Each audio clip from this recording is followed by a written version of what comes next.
भैया यहाँ आए हुए हैं, जिस पलंग पर हम बैठ करके बोल रहे, इसी में उनका ये था, बिछावन था, यहीं पर सोए थे सब। एक बार बड़े भैया और बड़ी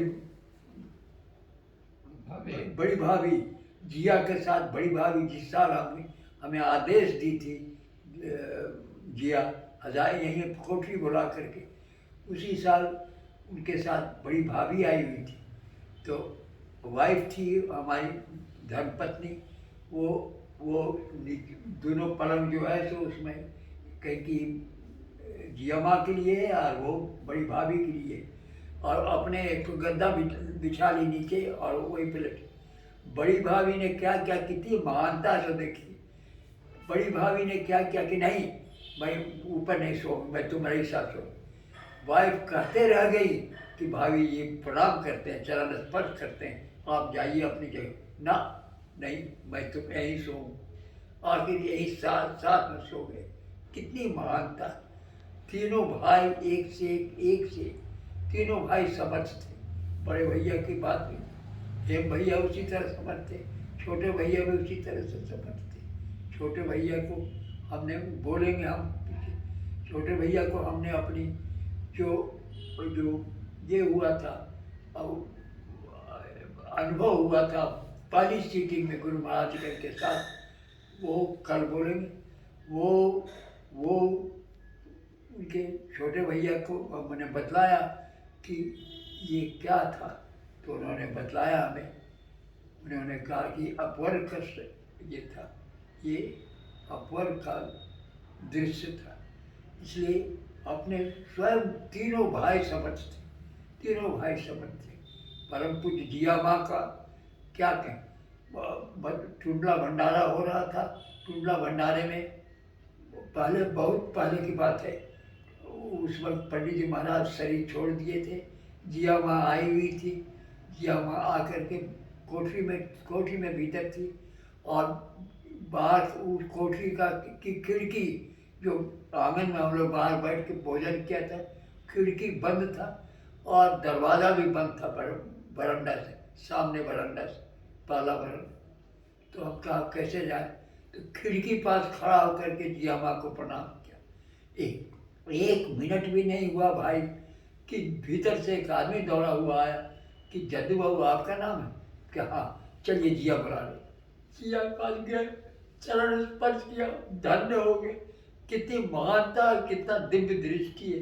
इसलिए मैं कह रहा हूँ कि हम लोग बहुत फॉर्चुनेट है। जिया माँ और परम पूज्य छोटे भैया हेम भैया भी आए हुए हैं, परम पूज्य हेम भैया भी आए हुए हैं, और मंजली भाभी नहीं आ सकी अस्वस्थता के कारण, लेकिन हेम भैया आए हुए हैं, छोटे भैया छोटी भाभी आई हुई हैं, कई बार बड़े भैया आए हुए हैं, बड़ी भाभी आई हैं, सब कृपा की है। इसलिए इसकी महानता का कोई अंत नहीं, कोई अंत नहीं। हाँ, गुरु महाराज साक्षात पार ब्रह्म परमात्मा के स्वरूप थे। वो भगवान कृष्ण के स्वरूप थे, तो मैं कह ही चुका हूँ। भगवान कृष्ण के स्वरूप में साक्षात कृष्ण थे, साक्षात कृष्ण थे। इसलिए हम लोग बहुत बहुत फॉर्चुनेट है, बहुत भाग्यशाली है कि ऐसे दरबार में, जहाँ की तीनों भाई, गुरु महाराज तो अपने साक्षात कृष्ण के स्वरूप थे ही, तीनों भाई साक्षात समर्थ, बहुत समर्थ थे। आज भी वही हालत है तीनों का, और सब समय समय पर। और जिया माँ की तो बात ही नहीं, जिया माँ बहुत अनंत शक्तिशाली, अनंत शक्तिशाली थी जिया माँ। वो जिया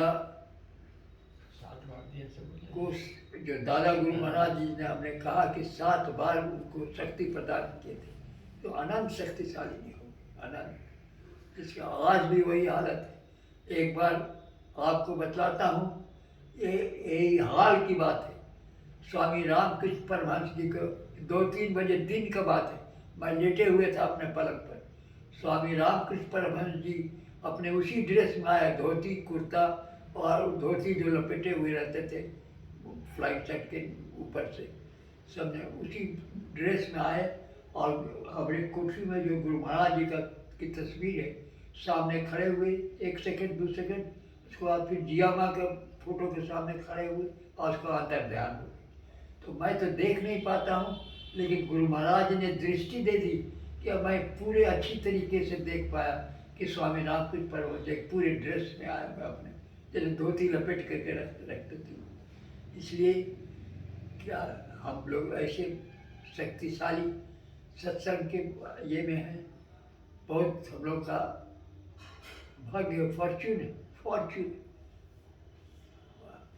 गुरु महाराज जी सब पर दया करें, सबका कल्याण होता रहे, सब उनके मार्ग पर चलते रहे, ताकि अंत काल में हम उनके चरणों तक पहुंच सके। मानव जीवन बहुत ही मूल्यवान, बहुत ही मूल्यवान, बहुत ही मूल्यवान।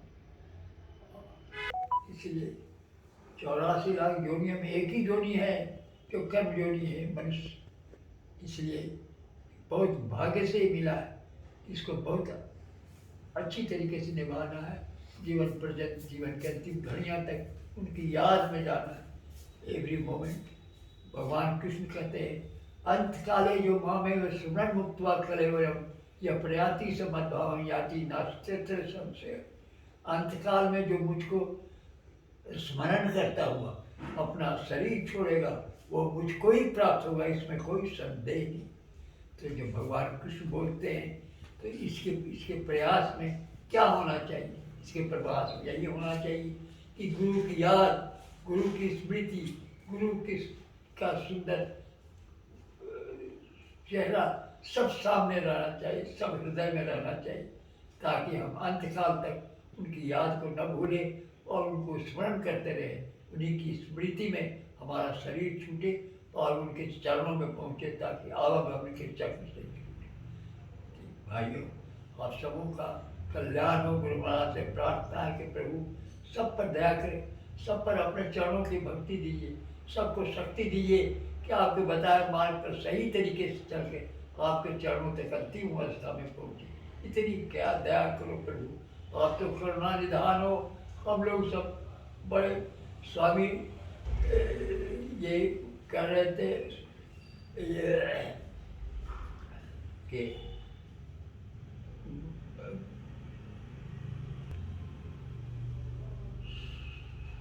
सबका कल्याण हो बेटा, सबका कल्याण।